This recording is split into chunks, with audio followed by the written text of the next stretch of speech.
사도 바울이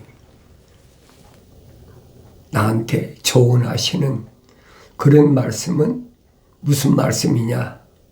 2000년 전에 하나님의 거룩하신 생명의 호흡이 들어간 하나님의 모형으로 하나님의 모습으로 완성된 사도들도 있고 제자들도 있고 있지만은 사도 바울이 편지를 통해서 나 자신이 누군가 하는 걸 깨달아야 된다는 거예요.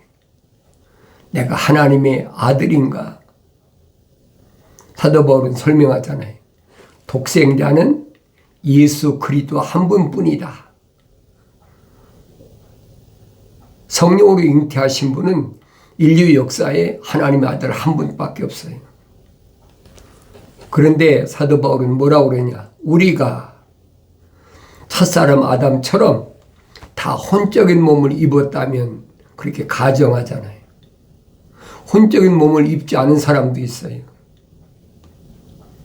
생명호흡이 안 들어간 사람도 있다는 얘기예요. 그러니까 사도 바울이 그렇게 설명한 겁니다. 우리가 다 첫사람 아담처럼 혼적인 몸을 입었다면 마지막 아담인 그리스도처럼 영적인 몸을 입어야 완성된다는 거예요. 얼마나 명확한 설명입니까? 어려운 거 하나도 없어요. 하늘 아래서 철학이나 과학이 노략질 하려고 사도 바울이 신랄하게 비판하잖아요. 그런 것들은 그리스도를 따른 게 아니다. 하나님께서 계획하신 그 일이 아니라는 얘기. 그리스도 메시아, 나를 구원하러 오신 메시아를 따른 게 아니란 말이에요. 아니면 뭐예요? 거짓이라는 거예요. 루시퍼가 만든 함정이니까 조심하라는 거예요. 그러니까 내가 이런 말씀들을 성령 받고 읽어야 깨닫는다. 항상 말씀드리는 게 그겁니다. 성령 받지 않고는 깨달을 수가 없어요. 깨닫는다면 그건 거짓말이죠. 그런데 하늘 아래 지식을 가진 지식을 많이 쌓아야만이 종교 활동에서 우두머리 할 수 있다. 그러니까 유대교거든요. 바리새인들, 사두개인들 이제 파가 그렇게 갈려져 있으니까 또 서기관들 서기관은 필사하는 사람이니까 그 서기관은 그렇게 설명하잖아요. 옛 것과 새 것을 꺼내오는 자와 같다. 어디에서? 주인의 창고에서. 서기관의 역할이란 말이에요. 그 다음에 율법사도 있고 교법사도 가르치는 교법사도 있고 있잖아요. 이 사람들은 유대사의 상류층이란 말이에요. 그런 사람만이 하나님 말씀을 올바로 깨달을 수 있다라고 착각하게 만드는 거예요. 그러니까 내가 하나님 말씀을 올바로 깨닫기 위해서 사도 바울이 설명하잖아요. 히브리서에서. 그런 것들은 개역 때까지만 존재했다. 성막 같은 거 있잖아요. 제사장이다, 대제사장이다. 하나님의 아들이 육신을 입고 오셨을 때까지만 존재했단 말이에요. 근데 하나님의 아들이 오셔서 개역하셨다. 하늘 아래서도 그런 말 많이 쓰잖아요. 개역했다. 그 하늘 아래 종교서도 개역파가 있다 하잖아요. 잘 아셔야 돼요. 기독교는 하나님의 아들이 세우셨는데 따로 세운 것이 아니라 유대인으로 오셔서 계명을 중심으로 한 잘못된 것을 바로잡았다. 고칠 게예요. 무엇을? 혁이라는 말은 가죽혁자예요. 그러니까 첫사람 아담이 하나님의 동산에서 이브하고 쫓겨날 때 하나님께서 가죽으로 옷을 해 입혔다고 그랬잖아요. 그 사람들을 중심으로 한 것이 그게 사람이란 말이에요. 늘 말씀드리잖아요. 여섯째 날에 각종 짐승들, 집 짓고 사는 짐승들이 가축이잖아요. 집 가짜니까. 집을 가지고 사는 동물, 그건 다 똑같아요. 뭐 소나 돼지나 뭐 늑대나 여우나 다 굴파고 집 짓잖아요. 사람도 똑같이 다른 게 뭐가 있습니까? 근데 사람은 뭐가 다르냐? 옷을 해 입는다는 거예요. 그게 다르잖아요. 그래서 우리가 의식주라고 그랬잖아요. 이런 말을 올바로 깨달아야 돼. 내가 묵상하고 읽고 깨닫고 또 묵상하고 한 번에 아는 것이 아니에요. 또 내가 이런 말을 들었더라도 하나님 거룩하신 사랑의 생명호흡이 들어간 사람은 그렇구나 믿어지는 거지요. 그렇지 않은 사람은 2000년 전에 하나님의 아들이 하늘의 소식을 전했을 때 뭐라고 합니까? 저거 이상한 거다. 뭐 이단이다. 뭐 배소리 다 하잖아요. 그게 정상이에요. 그 사람들이 볼 때는 그게 정상이에요. 왜? 창조주 하나님 편에서 봐야죠. 하나님의 아들 편에서 봐야 될 거 아닙니까? 그러니까 사도 바울이 뭐라고 합니까? 이단도 있어야 된다. 다르다는 얘기예요. 하늘 아래 교리하고 하늘 위의 교리는 정반대다. 다르다는 얘기. 그러니까 내가 이런 말씀을 올바로 깨달아야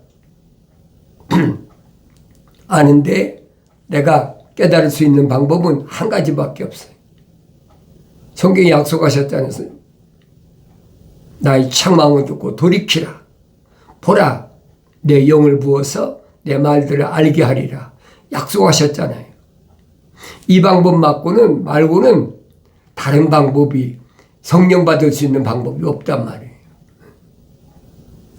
그러니까 사도들도 예루살렘에서 초대교회라고 그러죠. 부르심을 받은 자들에게 뭐라고 책망하십니까? 베드로를 중심으로 한 제자들이 성령 충만해서 증거한 게 뭐예요? 회개하라, 천국이 가까웠느니라. 그러면서 그들이 증거한 게 뭐예요? 너희들이 바리새인들이나 제사장들이나 사두개인들이나 서기관들이 이단으로 몰아서 십자가에 못 박혀 죽게 한 그분이 하나님의 아들이시고 그분이 선자들 통해서 약속하신 메시아다. 그러니 얼마나 기가 막히겠어요. 자기들은 위에 사람들이니까 상류층 계급사에서 상류층 아닙니까? 그러니까 그들이 선동하니까 그 선동에 끌려가지고 십자가에 못 박으라고 빌라도 법정에서 그렇게 아우성쳤는데 성령 충만한 사도들 제자들은 예루살렘을 바깥 뒤집어 놨잖아요. 하나님의 아들이 십자가에 못 박히시기 전에는 3년 동안만 하나님의 아들이 중심이 돼서 남유다나 북이스라엘을 그렇게 다니면서 선택하시잖아요.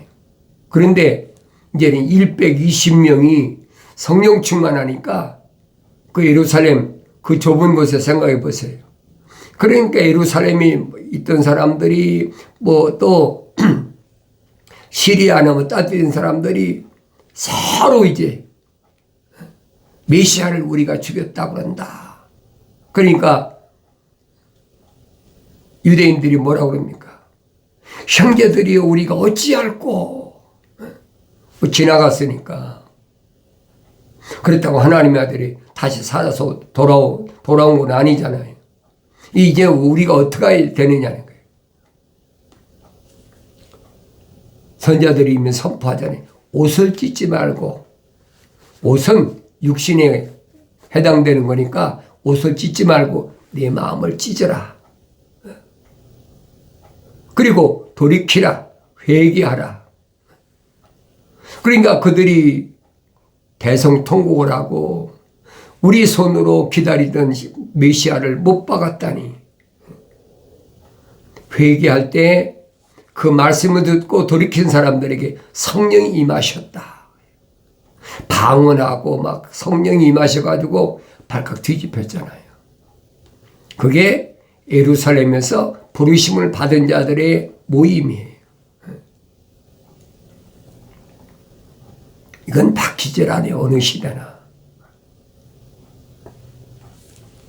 그런데 그들 가운데 이들이 뭐 몇천 명씩 몰려오니까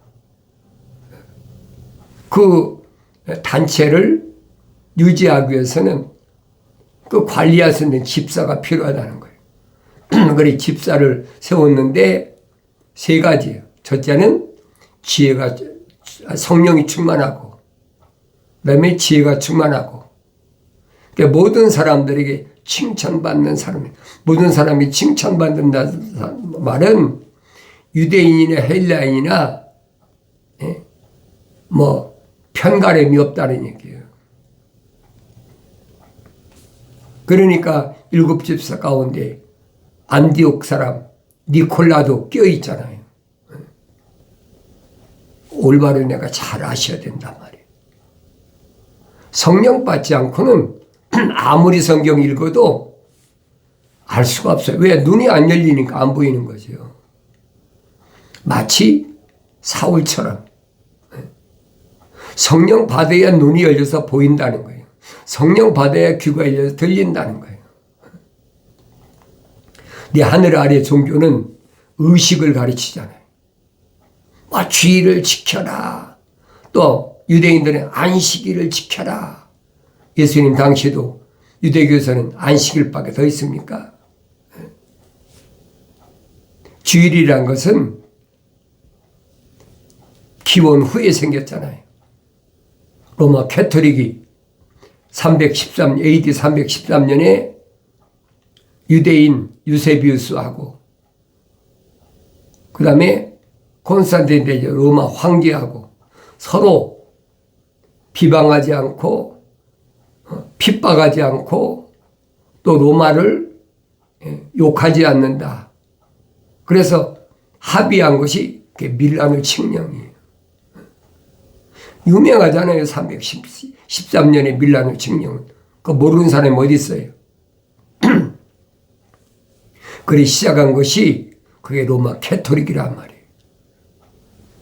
그건 기독교 아니에요. 여러분 잘 아세요. 아무리 자기들이 기독교란다고 자칭 기독교란다고 기독교 아니에요. 그러나 중요한 것은 증거되는 것은 하나님과 하나님의 아들이 증거되니까 그들이 뭐 하나님의 아들의 어머니 마리아가 뭐 우선적이다 마리아를 숭배하고 뭐 하더라도 깨닫고 돌아설 수 있는 기회는 주어지는 거니까. 또 거기서 1517년에 유럽에 있는 캐토릭의 주교들이 틀렸다. 그래가지고 왜 돈을 자꾸 요구하니까 뭐 속죄권도 팔고 이제 연옥소를 만들어가지고 사람이 죽어서 땅 속에 있을 때 부모나 형제나 아내나 남편이 죄를 사하려면 돈을 갖다 바쳐야 된다. 그게 연옥설 아닙니까? 그러니까 신부들이 아무리 성경 읽어봐도 이건 아니야. 거짓말이야. 반길 들고 떨어져 나온 게 그 개혁교리, 개신교란 말이에요. 프로테스탄트. 그건 기독교 아니에요, 여러분. 자기들이 아무리 기독교라고 해도 기독교 아니에요. 뭐 여러분들이 믿든 안 믿든 난 상관없어요. 사실을 사실대로 선포해야 되는 것이 내가 받은 사명이니까 역사적인 사실을 모르면서 아는 사람이 선포하는데도 안 믿으면 그거 할 수 없는 거죠. 어떻게 억지로 뭐 권면하고 또 무슨 뭐 설득시키고 그래서 여러분 믿는 것이 아니란 말이에요. 근데 말씀드리잖아요. 예수 믿는 거는 아무나 믿는 게 아니다. 시작부터가 사도 바울이 설명하잖아요. 미리 아심받은 자가 아니면 안 된다는 거예요. 그럼 미리 아심받은 자는 누구예요? 만세전에 하나님께서 계획해 놓으셨다고. 우주 만물을 창조하신 창조주 하나님의 아버지께서 창조하신 그 세계를 성경은 자세히 설명해 주고 있잖아요. 그런데 성경에 기록됐는데 잠가졌어. 신비야. 신령한 비밀이란 말이에요. 성령 받지 않으면 알 수 없도록 잠가는 거예요. 그러니까 하나님의 아들이 2000년 전에 유대인으로 오셔서 나사렛인 동네에서 목수 요셉의 아들로 성장했잖아요. 그리고 성경에 30세쯤 되어서 요단강가에서 침례 받으시는데 하늘에서 비둘기 같은 성령이 임하셨다. 그러면서 이는 내 사랑하는 아들은 내 기뻐하는 자라. 누가 들었어요? 침례요한이 들었잖아요. 다른 사람 들었습니까? 다른 사람이 들었으면 다른 사람들이 얘기하고 다니지. 침례요한이 증언한 거예요. 나는 모르는데 나에게 침례를 주라고 명령하신 분이 침례 받을 때 하늘에서 비둘기 같은 성령이 임하시고 그 음성이 들려주잖아요. 이는 내 사랑하는 아들이요 내 기뻐하는 자라. 그가 유대인들이 기다리는 메시아다. 증거하잖아요. 나는 너희들에게 물로 침례를 주지만은 그분은 성령으로 침례를 주신 분이다. 앞으로 이루어질 걸 설명해 주고 있잖아요. 그러니까 이런 증언들을 내가 올바로 깨달으려면 성령 받기 전에 깨달을 수가 없어요. 성령 안 받았는데 어떻게 그렇게 믿어집니까? 하나님의 아들이 처녀의 마리아의 몸에서 태어났다는 출생했다는 것부터 안 믿어지는 거예요. 여러분 생각해 보세요. 처녀가 어떻게 임신합니까? 그게 믿어지겠습니까? 그러니까 종교적이니까 신화적인 것이다. 믿을 것이 못 된다. 그런 사람은 안 믿어도 상관없어요. 그 이름이 생명책에 기록된 사람은 그렇구나 깨닫는 거죠. 그런데 하늘 아래서 공부를 많이 한 사람, 철학과 과학을 공부를 많이 한 사람은 그게 쉽게 안 믿어지는 거예요. 왜? 하늘 아래 종교가 또 하늘 아래 지식이 철학과 과학에서 그 이해가 되겠습니까? 어떻게 처녀가 임신하냔 말이에요. 우리가 과학적으로 보면 그렇잖아요. 여자의 난자하고 남자의 정자가 만나서 하나의 개체가 이루어지는 것이 그게 사람으로, 그게 동물 똑같아요. 방법이야 다르지만 공중의 새나 땅 위의 짐승이나 아니면 땅 아래 물속에 있는 물고기나 똑같아요. 그런데 처녀가 임신했다. 세상엔 그런 뭐라고 그럴까요? 전설이 많잖아요. 한국에도 뭐 박격허세인가요? 신라의 뭐 아래에서 태어났다. 뭐 별의별 신화가 많잖아요. 그러니까 하나의 신화로 생각하는 거예요. 그런 사람은 할 수 없지요. 왜? 하늘의 지식을 공부할 때 그렇게 습득됐으니까 그게 안 믿어지는 거예요.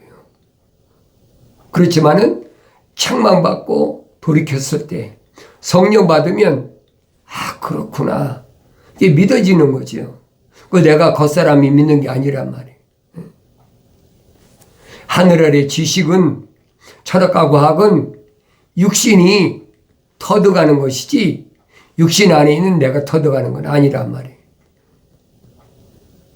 그러니까 육신 안에 내가 만들어질 때 하나님이 간섭하셨느냐, 하나님의 거룩하신 사랑의 생명이 들어왔느냐 안 들어왔느냐, 갈라지잖아요. 항상 기억하셔야 돼요. 우리가 일반적으로 예수 믿으면 화목해진다, 가정도 화목해지고 원수가 없어지고 뭐 그런 거 있잖아요. 평화가 이루어지고, 그게 하늘 아래 종교란 말이에요. 성경은 아니거든요. 하나님의 아들이 와 선포하시고 구약의 선지자들이 얼마든지 선포하잖아요. 그 안 믿어지는 할 수가 없어. 그런데 사람들이 듣기는 얼마나 좋아요. 원수가 없다, 가족이 화목하다, 불화가 없어진다, 얼마나 좋아요. 근데 성경은 아니거든요. 하나님의 아들이 와서 오셔서 하신 말씀이 뭐예요? 내가 너에게 칼을 주러 왔다. 칼이 뭐예요? 성령의 칼, 하나님 말씀이란 말이에요. 그러니까 하나님의 말씀을 받는 사람과 하나님 말씀을 받을 수 없는 사람과 분리가 된다는 거예요. 그게 기본이거든요. 나를 껍데기 낳아준 내 부모도, 나하고 같이 세상에 태어난 형제 자매도, 내가 세상에서 뭐 결혼하면 자식 나니까 난 자녀들이나 다 똑같아요. 같아서 껍데기를 낳는 거지 육신 안에 있는 나를 낳는 건 아니란 말이에요. 내가 여러분에게 계속 말씀드리잖아요. 다윗도 칠형제 가운데 다윗 하나잖아요. 다윗의 아버지 이새도 아니고 다윗의 형들도 아니고 다윗 하나란 말이에요. 어떻게 알아요? 소년 다윗에게 사무엘이 기름 부을 때 성령이 충만했다, 성경에 기록되어 있잖아요. 성경에 빠진 것이 없어요. 아마도 그랬을 것이다 가정해가지고 그건 아니라. 너희는 주의 책을 찾아서 읽어보라. 찾아 읽으란 말은 자세히 읽으란 얘기예요. 정독하고 구석구석을 자세히 읽어보라는 거예요. 그럼 이것들은 하나도 부족한 것이 없다. 부족한 것이 없다는 말은 빠진 것이 없다는 얘기예요. 이것들은 다 자기 짝으로 되어 있다. 약속이잖아요. 약속과 명령으로 되어 있다. 기억하셔야 돼요. 나 입이 명령했고 내 영이 모았다. 이 말씀은 바뀔 수가 없어요. 성령 받은 사람은 깨닫지요. 그러니까 하나님의 약속의 신실함과 하나님 명령의 엄중함을 깨닫는 거죠. 어떤 경우에도 하나님 약속만 믿고 어떤 경우에도 하나님 명령만 순종한다. 하나님의 아들이 본을 보여주셨잖아요. 수고하고 무거운 짐진 자들아 다 내게로 오라. 육신을 가리킨 게 아니란 말이에요. 내가 너희 혼들을 쉬게 하마. 그렇잖아요. 육신은 아니죠. 육신 안에 있는 혼을 쉬게 한다는 거예요. 하나님의 생명호흡이 들어간 혼, 살아있는 하나의 혼이 된 사람 주님 부르시는 거예요. 내 마음은 온유하고 겸손하니 나에게 와서 배우라. 하나님의 약속과 명령에는 온유하고 겸손한 것밖에 없어. 다른 게 없어요. 하나님 아버지께서 하신 말씀을 귀를 기울여 들을 수 있는 욥을 잘 보란 말이에요. 친구 셋이 와가지고 또 젊은 청년 엘리후가 와가지고 그저 뭐 계속 그러다 보니까 욥이 자기도 모르게 내가 의로운 사람인데, 내가 죄가 없는 사람인데 뭐가 잘못했느냐. 바람결에 나타난 하나님의 음성, 누구예요? 천사지요. 하나님의 큰 오산이에요. 하나님은 나타나실 수가 없어. 왜? 하나님 나타나시면 피조물의 즉사예요. 뭐 때문에? 죄 때문에. 그 되겠습니까? 안 되는 거죠. 어느 시대나 아무리 훌륭하고 똑똑한 사람도 다 누굴 통해서? 천사를 통해서. 아브라함에게도 천사가 찾아왔잖아요. 네? 다 마찬가지예요. 야곱에게도 천사가 찾아와서 이스라엘이라는 거룩한 자, 승리자라는 이름을 부여했잖아요. 어느 시대나 마찬가지예요. 오늘날도 똑같아요. 하나님 말씀을 들었으면 책망받고 돌이켜서 하나님께서 나에게 뭐라고 말씀하시나 그걸 들을 수가 있어야지. 내 아들아 말씀하시잖아요. 부르시는 그 음성을 들으시면 아, 귀가 열렸구나. 내 귀가 할례받았구나. 내 아들아 내 말을 내 마음판에 간직하라. 내 계명을 내 마음판에 간직하라. 돌판이 있어야 기록이 될 거 아닙니까? 그거 지워지지 않는 거예요. 그래서 날마다 하나님의 계명을 기록하는 거예요. 또 읽고 되새김질하고 내가 무엇에 걸려있나 무엇에 잘못되어 있나 비춰보아야 될 거 아닙니까? 첫 번째 계명. 두 번째는 출애굽한 이스라엘 백성 남자만 20세 이상 60만 3,550명 가운데 여호수아 갈렙 빼놓고 다 광야에서 죽어버리고 이제 2세들도 이제 나이가 광야에서 태어났지만 40년 됐으니까 그들에게 모세가 다시 교육시키자. 그게 신명기예요, 여러분. 신명기를 통해서 광야에서 태어난 2세들에게 뭐라고 사도 바울이 모세가 설명하고 있나. 그러니까 스데반 집사가 설명하지. 광야 교회다. 그거 내가 올바로 알아야지요. 모세가 광야에서 태어난 2세들에게 뭐라고 계명을 설명하고 있나. 올바로 깨달아야 된다는 거예요. 하루아침이 되는 게 아닙니다. 날마다 하나님 말씀을 상고하면서 약속하신 하나님의 약속, 나의 책망을 듣고 돌이키라. 보라, 내 영을 부어서 내 말들을 알게 하리라. 약속하신 말씀이 마침내 이루어지길 바랍니다.